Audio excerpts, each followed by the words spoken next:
So it's the holiday season.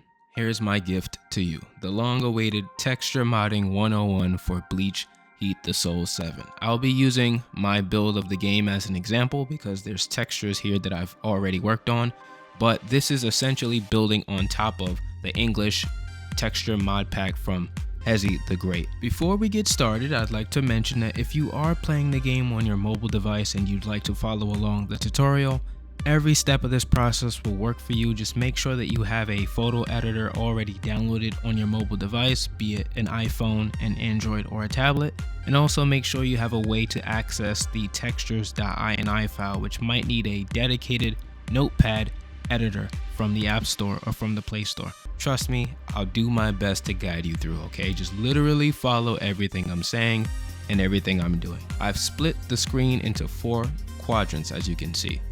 On the top left is my photo editor of choice, which is Photoshop. You can use any photo editor of your choice. It could be GIMP, which is free. It can be Photopea, which is free.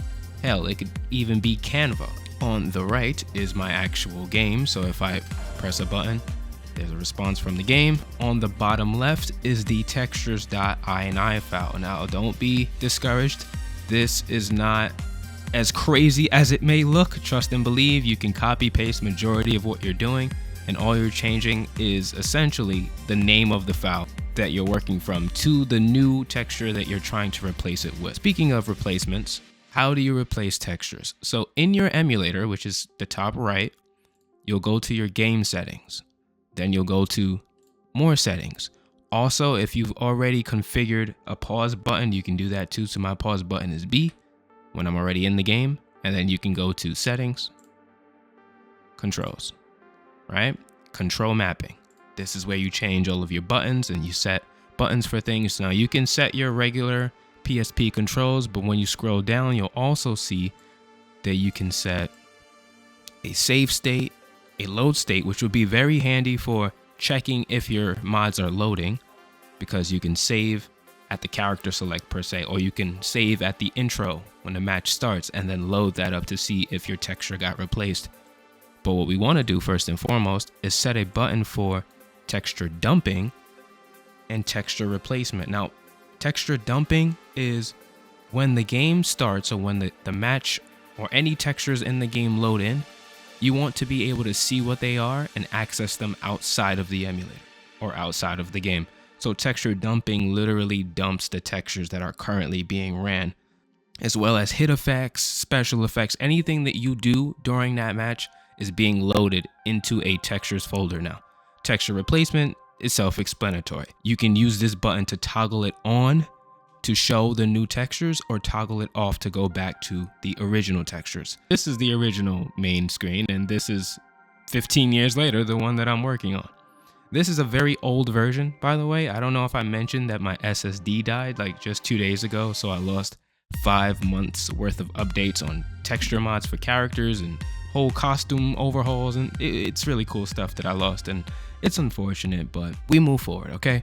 So wherever you downloaded the emulator, I don't want to say too many terms and then YouTube flags me for talking about emulators, but in this folder, it doesn't have to be this. If you downloaded the pre-installed version for PC players that's hosted in our Heat the Soul community Discord, it's a modding server as well, by the way, then you'll have similar files. Don't worry about these reshade files. Those are additional things that I downloaded for myself. This is your memory stick folder, like back when PSPs had a memory stick folder. So you'll go into that. You'll actually just be using the textures file, but as long as you see all of this, everything is kosher. If you downloaded the pre-install version from our Discord, a link in the description, then don't worry, all of this stuff will come ready to go. Just to clarify, the English pre-install is a bulk download, usually for our PC player base, because it comes with additional things that they'll need to get multiplayer up and running, as well as cheats. But if you just want the textures folder and you're on mobile, you can head over to our Discord server. We host the files individually for textures and cheats, the English translation, and DLC if that's something that you're interested in. I don't know about if you download, let's say like 11 point something 17, whatever the newest build of PPS's PP is. I can't tell you that it will work, and that's why we host our own version of the emulator. In this folder is every texture, and this comes in the pre-install, so don't worry about it. This is what you'll get, and in here is all of the textures that load up in these particular areas of the game. So these are all the textures from character select. These are all the textures from the in-battle UI, like the versus screen and things like that. Let me zoom in so you can see that. These are all the textures. They come ready to go, ready to be replaced. Main menu. Need I say more? And also, the most important one is in this new folder are all of the textures that you'll be dumping when you play your game. So when you hit that texture dumping button, you'll see all of these textures loading based on whatever stage you're currently on, based on whatever characters are currently being used. Whenever those characters do their specials and attacks, there's all of these hit effects and special graphics, and so those will load in as well. So this folder will have a lot of textures over time. So when you find a texture that you like, you open your photo editor of choice. You could also just, like, for instance, just drag it into Photoshop. So with Ukiura, all we're gonna do is recolor the entire thing. But maybe we'll keep his white, right? Just to show a little bit of creativity here.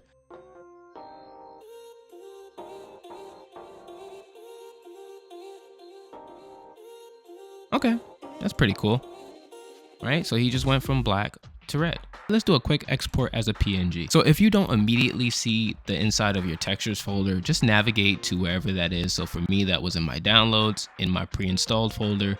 Same process as earlier, emulator folder, memory stick, PSP, textures, name of the game, and now the new, where the new textures are loaded. What I like to do is I'll come into this folder, and instead of putting it here to get lost in the sauce, I like to make my own folder based on each mod I'm doing. So let's call this 101. It doesn't matter where you put it as long as you can call to it in the textures.ini file. We'll save it here. And this is also important. This is what I started doing to make things more efficient. So down here is the name of the original file, this long string of numbers.png. Instead of changing the name entirely, what I like to do so that it's easier to search later on is that I'll name it based on what it is. So let's say it's a character texture and it's the top half of the body. I'll say top half of this character, and I'll leave the numbers and letters so that I can call to it later on. So for this, let's call it Ukiura body, and then keep the name and the numbers as well. And I'll save it, right click, rename. And this is only to copy the name, so I Control C, or you can right click and hit copy. I come over to my textures.ini file, and don't worry about this. I'll show you how to add your own sections for mods. All of this stuff is stuff you probably won't see. Like the ROS hit effects is stuff that I made. I'm just gonna press enter to start a new line. I almost forgot to tell you this, so I'm gonna save you a lot of time. You only have to use the textures.ini file for character textures as well as stage textures, but you'll never have to do it most likely for menu assets, character selection screens, splash screens like the startup screens that you see when the game starts up, anything like that. Don't worry, you will not have to plug in this whole formula into the textures.ini, only if you're working on character textures. A hashtag, and I think after the hashtag you can add the name of your texture, and it won't be read as a command or as a string or anything like that. So I'll call it Ukiura body, and then I press enter, right? And this is where the fun part comes, because you would think that you have to do this as well. You don't. You can copy and paste it, and all you have to change is the folder name as well as the texture name. So I'll copy this, and this is just to give me a reference, right? So I'll paste it, because your texture, every texture is going to follow this similar template. This one starts at new, and all of my textures are stored in new, so that makes it easy. I just cut off that part, rename, copy. I'll paste the name of the file, but there's something that we're missing in the middle, which is the name of the new folder that it's currently in. It's called textures101, so I'll go back one, right click on the folder, textures101. Cool, I'll add that there, just so we get spacing and the capital correct. Boom, textures101, Ukiura body, boom, boom. And now, this is the final part. I know I'm working a bit backwards, it might be confusing. Play it back and follow what I'm doing. So it's the original name of the file, which is all of this, equals the new location of the file that you're trying to replace, plus the name of the file. So this is the full path of the new mod, or it should be the full path of the new mod. So now that you understand that, all of this is currently correct. Copy the name of the original file, just the numbers and letters, and then paste it there. I neglected to add that at this part in the process, you want to add 8 zeros. That's the number 0 to the front of the original file name and 8 at the back of the original file name. So you'll only be retaining about 5 or 6 of the original file name's characters, but that's enough for the game to recognize which texture is being replaced. So just remember, add 8 zeros to the front and 8 zeros to the back. And since they're all zeros, you can technically copy it from a previous mod above in the list, so don't worry about that. So now when you come up to File and you click Save, if I'm not mistaken, I can go into a match now, and he should have a new texture. This is a perfect example of what I'm talking about, is that sometimes if you're working on an old version of the game, or if you haven't dumped textures from your own fresh version of the game, then you'll end up with newer names on these files. And so the older ones that you might discover in the files will not work even if you replace them and you name them correctly. So now the new file is definitely 091B33, which is this right here. So everything I did on here was a waste of time because it was an older file. So be mindful of that. Since they're technically the same thing, I can just copy using Control-C. I copied this texture.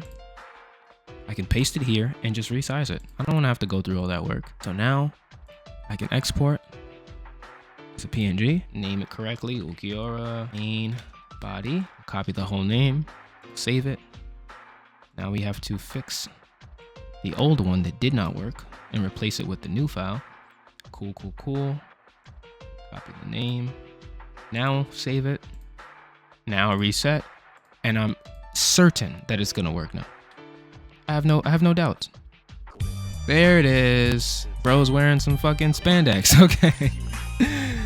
All right, and now you also see new textures getting loaded in the bottom right quadrant, and this is why you always want to have texture dumping on, because it'll access all of the textures as they're being loaded in the game. So I don't know why Bro's wearing this. I think because this texture here is the rest of his body.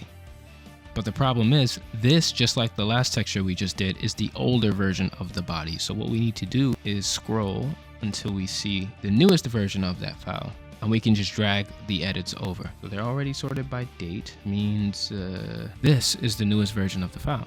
So what I'll do is I'll come over to the original that we worked on, just in the front, copy the effect, Control-C, I'll get rid of the old PSD file because it's just wasting space, paste, and then I'll blow it up. And then I'll export lower. I'll call it lower because it's the lower portion of the body. I'll copy the file, save. I don't need this string anymore, so what I'll do is I'll just overwrite the names, then come over here, pick the numbers and letters, replace them here, save it. Okay, boom, there it is. So you already get the gist of what you can do with texture dumping, replacing textures, and resetting your emulator. So now we done changed Ukiura from black to red, and even though I wasn't being super detailed with how I was doing the editing, you can pretty much see the basic idea here. So now that you've learned how to replace textures in this game, let's compare the original version of the game to any of the texture mods that I have done on this game, as well as Hezi the Great has done on this game. So let me first show you the menus. I don't know if you're aware, but Hezi created the original English texture mod for this game. So if I press pause, you'll see that everything is in English, but it wasn't always this way. So if I hit the replace textures button, you'll see that the original version was and still is in Japanese. He also changed some of the UI assets like the color of the menu bars and borders and things, and I think it looks a lot cooler. You'll also notice if I unpause it that the UI or the health bars in the back are very different from the original game. So this was the original version of the game, and I'm sorry that Ukiura's wings are kind of blocking everything, but when I hit the button again, that's my Rebirth of Souls inspired health bars and SP meter and all that stuff. If you also look at the hit counter, and I'll do a video about this in the future, the hit counter is also pulled directly from Rebirth of Souls. I had to recreate everything and try to get it as close as possible. And that's not it. The hit effects are also Rebirth of Souls inspired. Now that I've done that texture, I know that this is his hair and this is the lower half of his body. So now, anytime you work on textures in the future, you'll know, okay, this section is Ulquiorra's hair. So just for the thrill of it, just as a little Christmas gift, let's change the color of Ulquiorra's hair.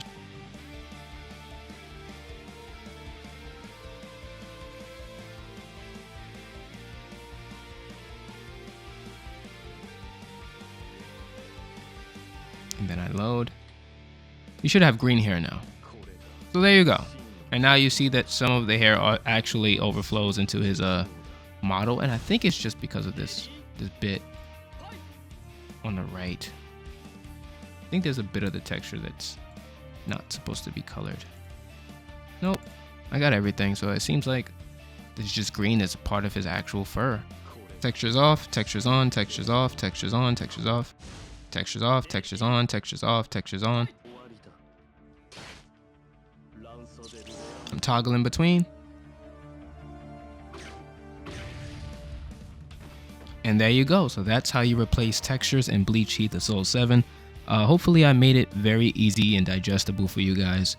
Let me know what kind of textures that you guys are creating. Also share them in the Discord. I'd love to see them. We have so many cool ones with like dripped out outfits. We got brothers in suits. We got cosplays of other anime characters.